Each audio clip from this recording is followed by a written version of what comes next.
अशोकनगर में जिला अस्पताल परिसर में सामान हुआ चोरी। सीसीटीवी कैमरे में कैद हुई पूरी वारदात। चोरी में स्वास्थ्य विभाग के भी कुछ कर्मचारी शामिल। झाबुआ में बर्ड फ्लू को लेकर कड़कनाथ मुर्गे पर खासा ध्यान। बर्ड फ्लू को लेकर उठाए जा रहे खास कदम। हैचरी में मुर्गों को किया जा रहा आइसोलेट।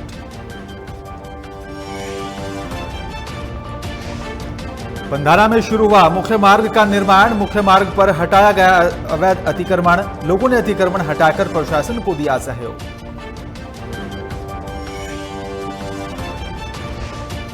रीवा में नवजात का शव मिलने से इलाके में दहशत। ग्रामीणों ने पुलिस को दी सूचना पाकर पुलिस मौके पर पहुंची और शुरू की जांच।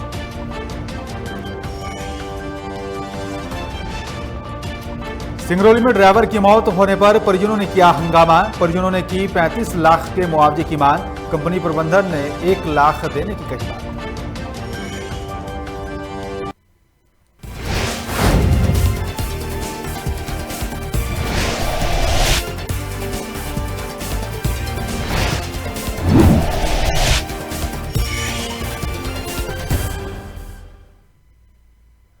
नमस्कार, मैं हूं बिलाल मलिक और आप देख रहे हैं मेरे साथ खबर मध्य प्रदेश। खबर मध्य प्रदेश में सबसे पहले बात करेंगे उस योजना की जिसको लेकर हमारा अस्पताल नंबर 1 अस्पताल अभियान के तहत जिला अस्पताल में रखे कबाड़ को बाहर निकालकर दुरुस्त कराने का काम किया जा रहा था और जिसके कारण अस्पताल में आपको बता दें यहाँ पर वार्ड में रखे कबाड़ के बाद जो है खाली हो सकेंगे और जिससे मरीजों को भी यहाँ पर स्वास्थ्य लाभ मिल सकेगा।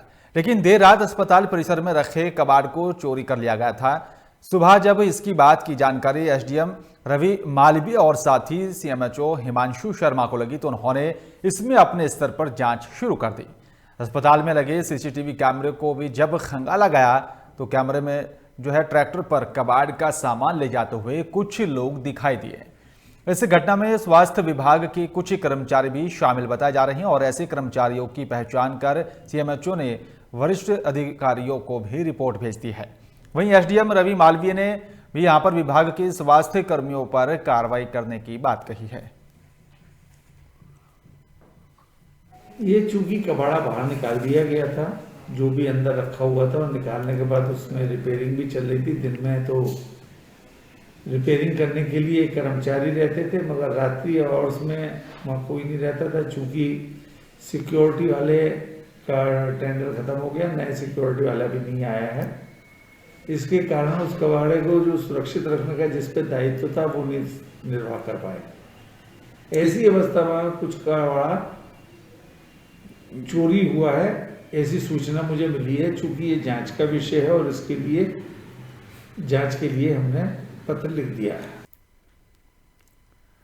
ग्वालियर में Usman the voice of stray dog foundation ने कोरोना वॉरियर्स को सम्मानित किया, जिसमें पत्रकार योगेश विजरिया और साथ ही समस्त सभी समाज सेवी संस्थाएं शामिल हुई हैं। और जहां पूर्व महापौर श्रीमती आपको बता दें कि यहां पर समीक्षा गुप्ता, बीजेपी जिलाध्यक्ष कमल मखिजानी, समाज सेविका वंदना भूपेंद्र प्रेमी के यहां पर जरिए सम्मानित किया गया।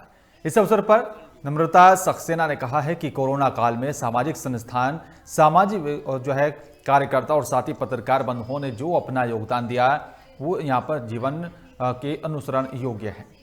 सम्मान प्राप्त करने वालों का यहाँ पर बहुत बहुत आभार उन्होंने जताया है और साथ ही कहा है कि मंचासीन अतिथियों का भी जो है आभार व्यक्त किया गया।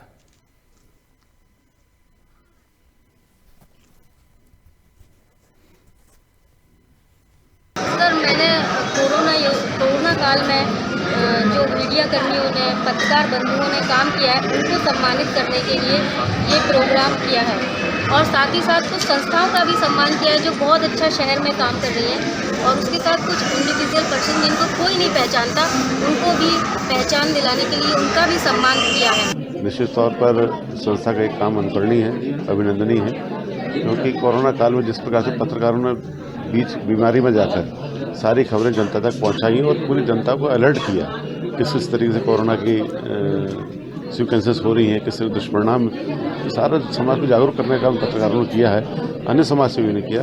इन सबका सम्मान संस्था आज कर रही है। सभी पत्रकारों को सबसे पहले तो मैं बधाई दूंगी, क्योंकि स्वाभाविक रूप से जैसा अध्यक्ष जी ने बोला कि उन विपरीत परिस्थितियों में भी आप लोग वहां पहुंचे और लोगों की जहां ज़रूरत थी वहां हम सबको अवगत कराया। तो आप सबको ढेर सारी शुभकामनाएं, ढेर सारी बधाइयाँ। और योद्धा वही होते जो मैदान में जाके युद्ध ना कहते ना तलवार हाथ में नहीं होनी चाहिए, युद्ध हम वैसे ही जीत के आए। तो आज हम सब देशवासी गर्व भी कर रहे हैं और मोदी जी को बधाई भी दे रहे हैं कि भारत एक ऐसा देश है जहां वैक्सीन आ गई है और बहुत जल्द हमारे देशवासियों को उस वैक्सीन का फ़ायदा मिलेगा। और आपके माध्यम से मैं पूरे जन जन की ओर से मैं देश के प्रधानमंत्री जी माननीय मोदी जी को धन्यवाद देती हूँ। डिंडोरी में नाले निर्माण कार्य में ठेकेदार की लापरवाही सामने आई है और खबर वार्ड नंबर 11 की बताई जा रही है। वहीं वार्डवासियों का कहना है कि लाखों की लागत से जनहित में बनने वाली नाली में पानी फेरा जा रहा है और साथ ही ठेकेदार और विभाग की मिलीभगत देखने को मिल रही है। और जो नाली के ठेकेदार घटिया काम कर रहे हैं, काम में सही तरीके से यहाँ पर मटेरियल का उपयोग नहीं किया जा रहा है और ना ही बेस सही बनाया जा रहा है। आपको बता दें कि हन्नू प्रासर के यहाँ पर घर से उमा मेडिकल तक की नाली की लागत राशि लगभग 22 लाख रुपए बताई जा रही है, जिससे ठेकेदार जो है गोलमाल कर डकारने की कोशिश कर रहे हैं। नाली बनने के हिसाब से हमें कोई संतुष्टि नहीं है, क्योंकि नाली जैसा बनना चाहिए वैसा बना ही नहीं है। नाली के नीचे परत जो फर्श होना चाहिए वो ही फर्श नहीं है, बेस गिट्टी बस डाल दिए। लोहे भी इतने दूर दूर लगे हुए हैं कि नाली बहुत जल्द क्षतिग्रस्त हो जाएगा। नाली उतनी सही बनी ही नहीं है। हाँ, वो मुख्यमंत्री अधोसंरचना योजना के अंतर्गत विवेक ठेकेदार हैं, वो नाली निर्माण करवा रहे हैं। और मुझे शिकायत प्राप्त हुई थी कुछ लोगों के द्वारा, तो मैं जांच करवा रहा हूँ और लिखित में शिकायत प्राप्त हुआ मैं उनकी करवाऊँ। खाली मौखिक दूरभाष से बात हुई थी मेरी कि नाली घटिया बन रहा है। तत्काल मैं मुख्यमंत्री को भेज को दिखवाया था नाली, नहीं उसकी लिखित शिकायत मेरे पास अभी तक नहीं आई है। यदि लिखित शिकायत आ जाए तो मैं उस पर एक्शन ले सकूँ। इसमें लोगों के द्वारा मेरे को बताया गया कि ठेकेदार द्वारा काम सही नहीं किया जा रहा है। ये बात सही है, मैं भी जाके चेक किया हूँ। और क्या है जो काम हो रहा है उसमें ठेकेदार को हम हिदायत दिए हैं कि भाई आपके द्वारा अगर गलत काम किया जाएगा, एस्टिमेट के आधार पर काम अगर नहीं किया जाएगा तो आपकी हम राशि रोक देंगे, आपके ऊपर कार्रवाई कराएंगे। और मैं माननीय सीएमओ साहब को और टेक्निकल आधार पर इंजीनियर को मैंने बोला है कि आप जाके मेरे वार्ड का काम चेक करें। अगर वास्तव में कोई गड़बड़ी पाई जाती है तो हमने सीधी ठेकेदार के ऊपर। पीएम स्वनिधि के तहत इंदौर में एक कार्यक्रम का आयोजन किया जा रहा है और इस कार्यक्रम में सीएम शिवराज सिंह चौहान ने हितग्राहियों से यहाँ पर 2 लाख रुपए वितरण कर दिए।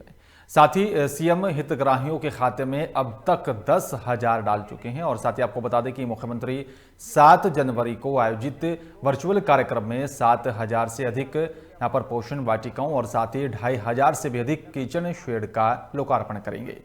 मनरेगा योजना के तहत ये किचन शेड और साथ ही पोषण वाटिकाएं जो है मध्याह्न भोजन परिषद के जरिए निर्मित की गई हैं। इस दौरान मुख्यमंत्री कुछ जिलों के यहाँ पर मध्याह्न भोजन के और साथ ही रसोइयों और साथ ही स्वयं सहायता समूहों की महिला सदस्यों और साथ ही शाला प्रबंधन समिति के सदस्यों से वीडियो कॉन्फ्रेंस के माध्यम से बातचीत करेंगे। स्कीम थी पीएम स्वनिधि, उसमें 2 लाख हितग्राहियों को ऋण वितरित कर दिया गया है। उसी के संबंध में एक माननीय सीएम साहब की अध्यक्षता में इंदौर में कार्यक्रम आयोजित हो रहा है। माननीय सीएम साहब प्रदेश के सभी नगरीय निकायों से लिंक के माध्यम से हितग्राहियों को संबोधित करेंगे और अपने नगर निगम जबलपुर में अभी हम लोग 15,106 के तकरीबन हितग्राहियों के खाते में 10,000 रुपये डाल चुके हैं। स्कीम थी पीएम। और देश में बढ़ रहे बर्ड फ्लू के खतरे के बीच झाबुआ के प्रसिद्ध कड़कनाथ मुर्गों का खासा ध्यान रखा जा रहा है। मुर्गों को यहाँ पर आइसोलेट में भी रखे जाने के साथ ही इम्यूनिटी बढ़ाने के लिए भी देसी नुस्खे और साथ ही विटामिन का भी इस्तेमाल किया जा रहा है। वहीं बर्ड फ्लू फैलाने की यहाँ पर आशंका के चलते केंद्र सरकार की ओर से एडवाइजरी भी जारी कर दी गई है। इसके बाद कृषि विज्ञान केंद्र की यहाँ पर जो हैचरी में भी मौजूद कड़कनाथ मुर्गों को विटामिन का भी यहाँ पर जो है डोज दी जा रही है। वही निदेशक डॉक्टर IS तोमर का कहना है कि जिला मुख्यालय पर स्थित हैचरी में मुर्गों के जो है आइसोलेशन में रखा गया है और इसके अलावा कड़कनाथ मुर्गे की इम्यूनिटी बढ़ाने के लिए भी देसी नुस्खों का इस्तेमाल किया जा रहा है। एक्चुअल में ये जो जनवरी फरवरी का महीना होता है, इस महीने में हर साल पिछले कई सालों से H5N1 बर्ड फ्लू का अटैक इंडिया में कई जगह अचानक आउटब्रेक होता है। तो यहाँ पर भी ऐसा लगा, अभी मध्य प्रदेश में कुछ इंदौर वगैरह में कई जगह रिपोर्ट आई, जयपुर में, कि कई पक्षी जो मर रहे हैं और उन पे संभव है कि बर्ड फ्लू हो उनको। तो चूंकि मुर्गियों पे सबसे ज़्यादा इसका इफेक्ट होता है और हमने कड़कनाथ यहाँ पाल रखा है, उस ब्रीड को बचाने के लिए हम लोगों ने पहले से ही ये सोच के कि भविष्य में भी कहीं आउटब्रेक होगा और हो सकता है कि यहाँ पर भी कभी संभावना बने, तो उसको ठीक करने के लिए जो इम्यूनिटी बढ़ाने के लिए जो विटामिन होते हैं, इन सबको मिला के हम लोग लगातार उनको ट्रीटमेंट दे। खंडवा में शासन के निर्देश के अनुसार ही मंगलवार को कलेक्ट्रेट सभाकक्ष में जन सुनवाई के कार्यक्रम के तहत अधिकारियों ने लोगों की यहाँ पर समस्याएं सुनी है। इस दौरान 54 आवेदकों के यहाँ पर कलेक्टर जो है अनिल द्विवेदी, जिला पंचायत CEO रोशन कुमार सिंह, पर कलेक्टर नंदा भलावे किशोर और साथ ही उपस्थित अधिकारियों के सामने अपनी आवेदन देकर समस्याएं बताई। आपको बता दें कि कोरोना संक्रमण को ध्यान में रखते हुए ही सोशल डिस्टेंसिंग का भी यहाँ पर प्रावधान जो है किया गया था और सभी ने कोरोना के नियमों का पालन करते हुए जनसुनवाई कार्यक्रम में शामिल हुए। आवेदकों को यहाँ पर एक साथ हॉल में प्रवेश देने के स्थान पर टोकन सिस्टम के आधार पर प्रवेश दिया गया और साथ ही प्राप्त सभी आवेदनों को CM हेल्पलाइन में भी दर्ज किया गया।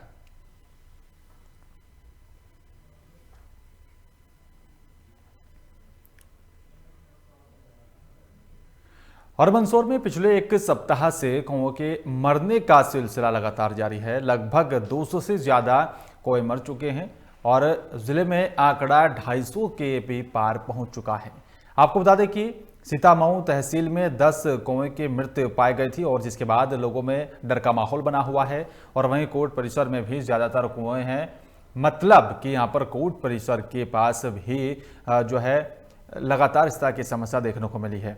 SDM कार्यालय और साथ ही तहसीलदार कार्यालय भी है और जहां पर दिन भर वकीलों और क्लाइंट का भी आना जाना लगा रहता है और डर इस बात का है कि यहां पर बर्ड फ्लू के पक्षियों से यहां पर मनुष्यों में ना फैल जाए। इसी बात को लेकर जिला प्रशासन ने हाई अलर्ट जारी कर दिया है, जिसके चलते एक चिकन शॉप भी बंद करवाई गई है।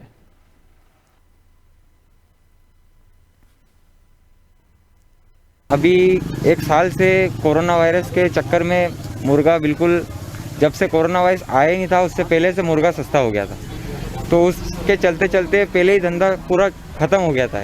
उसके बाद में अभी फिर इतने टाइम बाद में धीरे धीरे धंधे में रोटेशन आया है। उसके बाद में फिर वापस ये बर्ड फ्लू की आशंका है, ऐसा करके दुकान वापस बंद हो गई है। तो सर अगर ऐसे ही चलता रहा तो हम क्या करेंगे और जो हमारे कार्यकर्ता है वो क्या करेंगे। इस धंधे से बहुत सारे लोग जुड़े हुए हैं, बहुत सारे किसान जुड़े हुए हैं।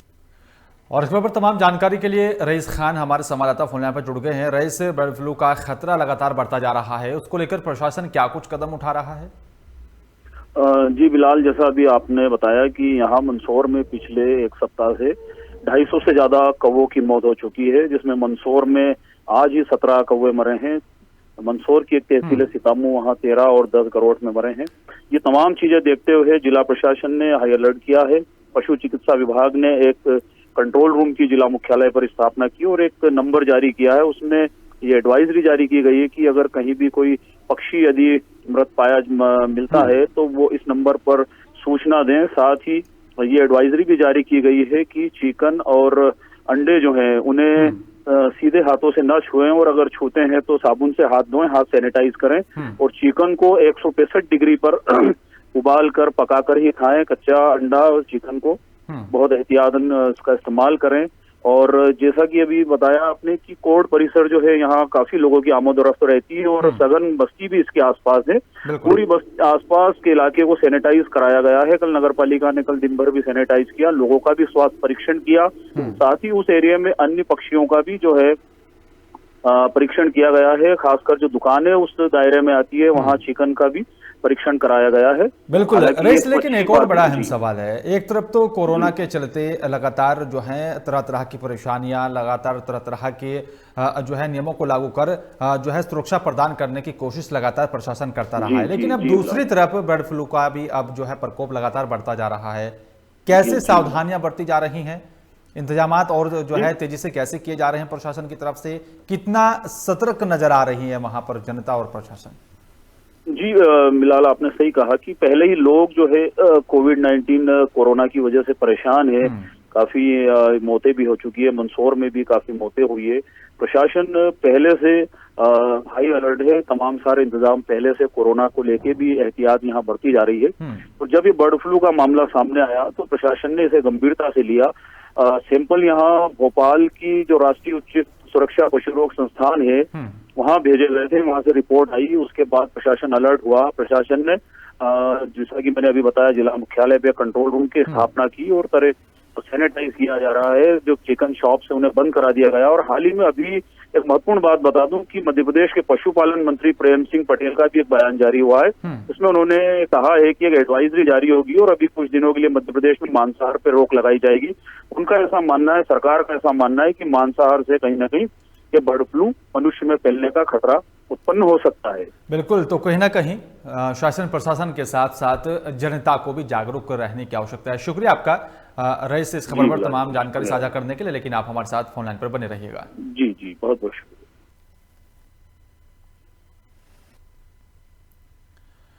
मंदसौर जिले की वाड़ी नगर थाना पुलिस ने मुखबिर की सूचना पर बड़ी सफलता हासिल की है। दरअसल पुलिस ने एक स्विफ्ट डिजायर कार से 60 किलो डोडा चूरा सहित 1 किलो 670 ग्राम अवैध अफीम बरामद की है, जिसकी कीमत करीब 3 लाख रुपए बताई जा रही है। और साथ ही बताया जा रहा है कि पुलिस ने तलाशी में कार से पॉलिथीन की काले कट्टों में भरा हुआ अवैध डोडा चूरा भी यहां पर बरामद किया है। साथ ही अवैध अफीम बरामद की गई है और पुलिस ने इस मामले में 2 तस्करों को गिरफ्तार किया है। साथ ही दोनों तस्करों के खिलाफ एनडीपीएस के तहत मामला दर्ज कर आगे की कार्रवाई शुरू कर दी गई है। हाईवे पे फटाक गोदाम के पास में हमने एक स्विफ्ट डिजायर को रोका, जिसमें विशाल देवासी और किशन देवासी निवासी बनाड़ जोधपुर के थे। उनके कब्जे से उनको 1 किलो 670 ग्राम अफीम और 60 किलो डोडा चूरा बरामद हुआ है। और पूछताछ के दौरान ज्ञात हुआ है कि ये यहाँ लाला ठाकुर नाम का एक व्यक्ति है, उसके पास से ये माल ले जा रहे थे। और इस खबर पर तमाम जानकारी के लिए रईस खान हमारे संवाददाता मेरे साथ फोन लाइन पर जुड़ गए हैं। रईस, नशे का काला कारोबार फल फूल रहा है, लेकिन पुलिस को बड़ी कामयाबी मिली, 2 तस्कर को गिरफ्तार किया गया। क्या कुछ है पूरा मामला? जी बिलाल, आपने सही कहा कि मंदसौर, नीमच, रतलाम ये जो जिले हैं, जिसमें खासकर मंदसौर जो है ये मादक पदार्थों का उत्पादक जिला है। यहाँ से बड़े पैमाने पर अफीम और उसके बाई प्रोडक्ट की तस्करी होती है। हालांकि पुलिस भी लगातार यहाँ अभियान चलाती है, ऑपरेशन शिकंजा और तमाम तरह के अभियान चलाकर तस्करी रोकने का प्रयास करती है। नशे के कारोबार और कारोबारियों को डिटेन करती है, सख्त कार्रवाई करती है। बावजूद उसके तस्करी यहाँ होना आम बात है और पुलिस कार्रवाई करके तस्करों को गिरफ्तार भी करती है। जैसे ये आज एक मामला आज जो हुआ है कि वाईडी नगर पुलिस ने एक लग्जरी कार को रोका। अमूमन लोडिंग गाड़ियों में तस्करी होती थी, लेकिन अभी तस्करों ने भी अपना तरीका बदल लिया है। वो सवारी गाड़ियां, खासकर लग्जरी गाड़ियों में तस्करी करने लगे हैं। ये एक व्हाइट कलर की स्विफ्ट डिजायर कार को पुलिस को सूचना मिली थी कि इसमें 2 तस्कर तस्करी कर रहे हैं का माल लेकर जाने वाले हैं। तो पुलिस ने यहाँ जो महू नीमच हाईवे है वहाँ घेराबंदी कर, नाकाबंदी कर इस गाड़ी को रोका और जब इसमें तलाशी ली तो इसमें 60 किलो डोडा चूरा बोरे में भरा हुआ मिला और साथ ही इसमें डिक्की में 1 किलो 670 ग्राम अफीम मिली है। बिल्कुल, जो कीमत पुलिस ने बताई है लगभग 3 लाख रुपए है। इसमें 2 आरोपियों को पुलिस ने गिरफ्तार किया, विशाल और किशन राम को। दोनों आसंडा के निवासी हैं जो जोधपुर जिले में आता है। बिल्कुल, लेकिन रईस एक बड़ा अहम सवाल है। लगातार इस तरह के मामले सामने आते हैं और लगातार गिरफ्तारियां भी होती हैं, पुलिस भी लगातार कार्रवाई करने का दावा करती है, लेकिन बावजूद इसके रोक नहीं लग रही है। क्या कुछ वजह मानी जाए? जी, आपने सही कहा। इसमें बिलाल, चूंकि अफीम की यहाँ जो ये खरीदारी करते हैं और बाहर जब इसे बेचा जाता है तो इसकी इन्हें बड़ी मोटी कीमत मिलती है। और इसमें कई बार बड़े तस्कर जो है कैरियर का भी उपयोग करते हैं। पैसे का लालच देके युवाओं को और कई बेरोजगारों को इसमें झोंक दिया जाता है। हालांकि इसमें सरकार ने सख्त कानून बनाया हुआ है, एनडीपीएस एक्ट, और इसमें साल 2 साल तो जमानत का भी कोई प्रावधान नहीं है, सजाएं भी होती है। बावजूद इसके लालच में कहीं ना कहीं नशे का कारोबार और इससे जुड़े हुए लोग पल फूल रहे हैं।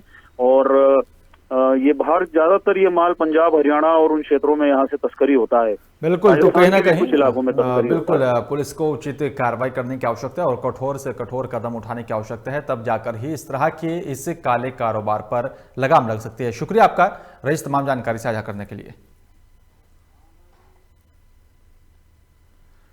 और इसलिए बात करेंगे पंधाना की। पंधाना के मुख्य मार्ग पर अतिक्रमणकारी लोगों ने अपनी मर्जी से ही अतिक्रमण हटा लिया है, जिसके चलते बरसों बाद यहां पर निर्माण कार्य फिर से शुरू हो गया है। और बताया जा रहा है कि निर्माणाधीन मार्ग के दोनों ओर लोगों ने अतिक्रमण कर रखा था, जिसके बाद एसडीएम ममता खेड़े ने लोगों को समझाया और बिना बल के प्रयोग के ही यहां पर लोगों ने खुद अपनी इच्छा से अतिक्रमण हटाकर नगर परिषद और साथ ही प्रशासन का सहयोग किया है।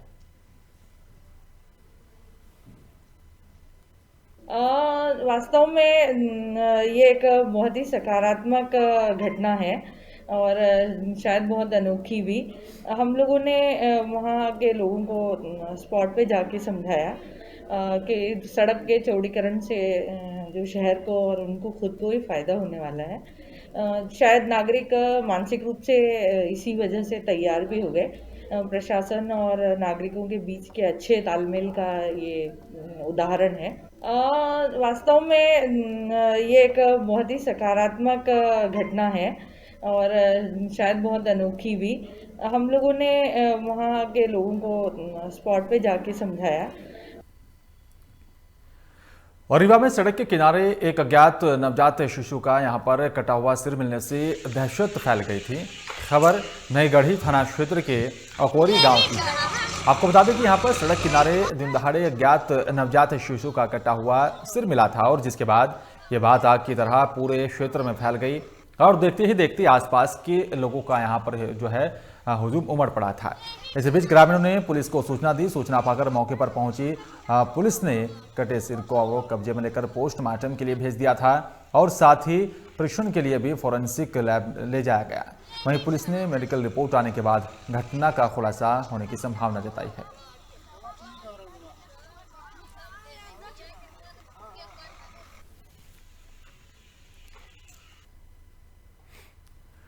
उत्तर प्रदेश और साथ ही मध्य प्रदेश के तराई क्षेत्रों में 1,75,000 रुपए के इनामी गौरी यादव और साथ ही नवोदित संपत कौल गिरोह की आहट मिलने के साथ ही मझगमा पुलिस टीम जंगलों में उतर गई है।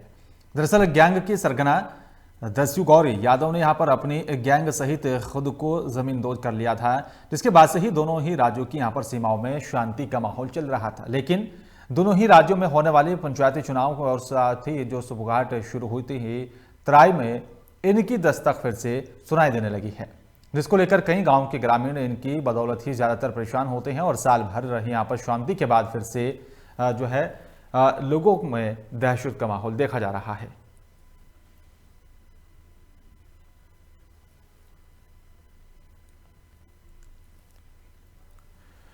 एनसीएल के जयंत प्रोजेक्ट में हाइड्रो पलटने से ड्राइवर की मौत हो गई है। मौत के बाद गुस्से परिजनों ने अस्पताल में जमकर हंगामा किया और परिजनों का आरोप है कि यहां पर हमें समय रहते सूचना नहीं दी गई। साथ ही परिजन 35 लाख रुपए की मुआवजे की मांग पर अड़े रहे और परिजनों ने 8 घंटे धरने पर बैठकर जो है हंगामा किया। आपको बता दें कि एनसीएल के जयंत प्रोजेक्ट में समांतर कंपनी के सीएसपी बनाने का काम करती है और वहीं दोपहर हाइड्रो वाहन की दुर्घटनाग्रस्त हो जाने के कारण हाइड्रो ड्राइवर राम लखन पनिका का जो है अस्पताल ले जाते वक्त रास्ते में ही उन्होंने दम तोड़ दिया था। और कंपनी प्रबंधक का भी कहना है कि हम अपने से यहाँ पर मुआवजा निर्धारण नहीं कर सकते। फिलहाल मृतक के परिजनों को जो है अंतिम संस्कार करने के लिए 1 लाख रुपए देने के लिए तैयार हैं। मेरे पापा जी का एक्सीडेंट हुआ तो उनको हॉस्पिटल लाया गया, वो डेथ हो गया भाई। उनको जब डेथ हो गया तो उनको बॉडी को भाई डायरेक्ट ले आया गया यहाँ हॉस्पिटल पे, बताया गया भी नहीं किसी परिवार को भी बताया नहीं गया और डायरेक्ट ले आके ही छोड़ के चले गए। मेरे पिताजी का नाम था श्री राम लखन पनिका और ये समता कंपनी में काम करते थे। हमें सर न्याय चाहिए बस। यहाँ पे एक समानता करके कंपनी है, यहाँ पे ये हाइड्रा चलाते थे और आज इनका एक्सीडेंट हो गया और ये पूरी तरह से जो अगर बोला जाए तो कंपनी की पूरी लापरवाही रही। गाड़ी में ना ब्रेक रहा, ये खुद कंपनी वाले एक्सेप्ट करके गए और मतलब इसके पहले तो यहाँ पे बॉडी ऐसे छोड़ के चले गए, बॉडी का कोई किसी को सूचना नहीं दिया गया। और फिर 1 घंटे बाद अपन लोग यहाँ 1 घंटे से थे, किसी कंपनी वाले का पता नहीं, प्रशासन का कोई पता नहीं। फिर अभी कुछ देर पहले आए थे, कंपनी वाले आए और कुछ बातें इनसे बोले कि आप ले लो, यहाँ तक कि धमकाए भी कि ठीक है तुम जाओ ले लो, कोर्ट से ले लेना, यहाँ तक ये कंपनी वाले बोल के गए। और अभी आप देख रहे हैं ना प्रशासन के लोग ना कंपनी के लोग, कोई नहीं है, ये परिवार बिलख रहा है। आज इनके घर का एक कमा हुआ आदमी चला गया। हादसा कैसे हुआ ये तो बात की बात है, जो जांच की बात है। और इसका जो कंपनसेशन बनेगा, इंश्योरेंस बनेगा, वो हमारा जो क्लाइंट है एनसीएल जो तय करेगा उसको हम लोग देंगे। फिलहाल अभी इनको हम दाह संस्कार के लिए 1 लाख रुपये तत्काल मदद के रूप में देंगे। दूसरी बात कि आश्रित को 1 नौकरी भी देंगे कंपनी में। हाइड्रा लेकर ऑपरेटर आ रहा था, जब एक्सीडेंट हुआ एक थर्ड पार्टी लेकर के ओनसेल के एम्प्लॉय थे, जो भी थे, हम तो थे नहीं सर, जो भी थे लेकर हॉस्पिटल पहुंचाया। हॉस्पिटल में आके उसको अपना ट्रीटमेंट के दौरान में जो भी हुआ तो सबको मालूम है। टीकमगढ़ जिले की खरगापुर तहसील के चौबारा गांव में खेले जा रहे राज्य स्तरीय क्रिकेट टूर्नामेंट के 8वें संस्करण में झांसी और साथ ही गुलगंज टीम के बीच फाइनल मैच खेला गया, जहां गुलगंज टीम ने टॉस जीतकर पहले गेंदबाजी करने का फैसला किया। वहीं झांसी टीम ने पहले बल्लेबाजी करते हुए निर्धारित 16 ओवर में 7 विकेट खोकर 255 रन बनाए थे। दूसरी तरफ गुलगंज की टीम ने यहाँ पर 13 ओवर में 5 विकेट के नुकसान पर 144 रन ही बना पाई, जिसके चलते झांसी ने फाइनल मैच 111 रन से अपने नाम कर लिया। वहीं हरिशंकर विश्वकर्मा ने बताया कि दोनों टीमों ने शानदार खेल का प्रदर्शन किया और साथ ही उन्होंने दोनों टीमों को बधाई दी है। आपको बता दें कि क्रिकेट टूर्नामेंट में हजारों की संख्या में दर्शक उपस्थित रहे। गुलगंज यहाँ की 2 बार की विजेता थी, लेकिन हमें अपने खिलाड़ियों पर पूरा भरोसा था कि अगर वो अच्छा खेल दिखाएंगे तो एक तरफा मैच हो जाएगा। एक तरफा तो नहीं हुआ, मैच रोमांचक हुआ, लेकिन खिलाड़ियों ने शानदार बैटिंग की। 16 ओवर में 255 रन बनाना बहुत बड़ी बात है। 255 रन बनाए, उसके लिए पूरे खिलाड़ियों को श्रेय जाता है। उन्होंने शानदार प्रदर्शन किया और जो पप्पू नामदेव जी ने बुलाया हम लोगों को यहाँ पहली बार, उनको भी धन्यवाद देना चाहूँगा मैं। बड़ा सराहनीय रहा, जिसमें 16 टीमें खेलती हैं, उसमें आज समापन में गुलगंज और झांसी के बीच खेला गया, जिसमें झांसी टीम विजेता रही और उप विजेता में गुलगंज को प्राप्त हुआ। झांसी टीम को 11,101 रुपए और विजेता पुरस्कार दिया। कांग्रेस के पूर्व केंद्रीय मंत्री अरुण यादव और साथ ही पूर्व मंत्री जयवर्धन सिंह किसान सम्मेलन में शामिल होने पहुंचे। पूर्व केंद्रीय मंत्री अरुण यादव ने कार्यक्रम को संबोधित करते हुए मध्य प्रदेश सरकार को आड़े हाथ लिया। कृषि कानूनों को लेकर केंद्र सरकार पर सवाल खड़े किए।